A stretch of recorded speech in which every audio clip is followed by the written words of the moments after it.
लागे प्यार न करे दी।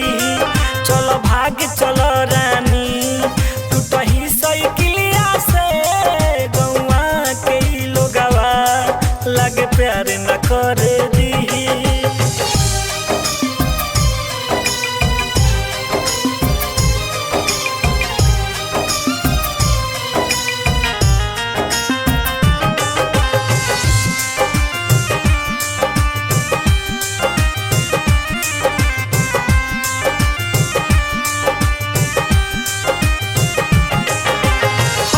के दुश्मन भइल बा ई जमाना हो। प्यार करे वाला ई हवा हो गइले बेगाना हो।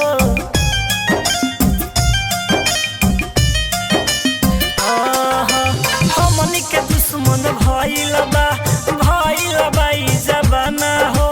प्यार करे वाला ई हवा हो गइले बेगाना हो। भुला के सारा गम चलो चला ए सनम गौवा के लोगवा लागे प्यार न करे दी। चलो भाग चलो रानी तू तो ही साइकिलिया से गौवा के लोगवा लागे प्यार न करे दी।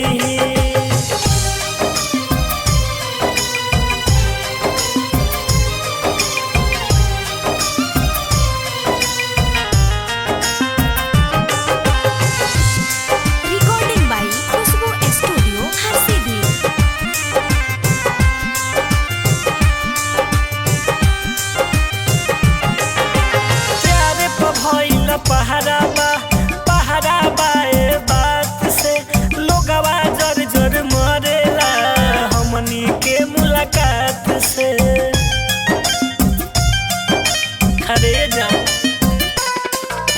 प्यारे भइल पहरा बा ए बात से लोगवा जर जर मरेला हमनी के मुलाकात से। पीछे आलोक पड़ल बा स्कूलिया से गौवा के लोगवा लागे प्यार न करे दी। चलो भाग चलो रानी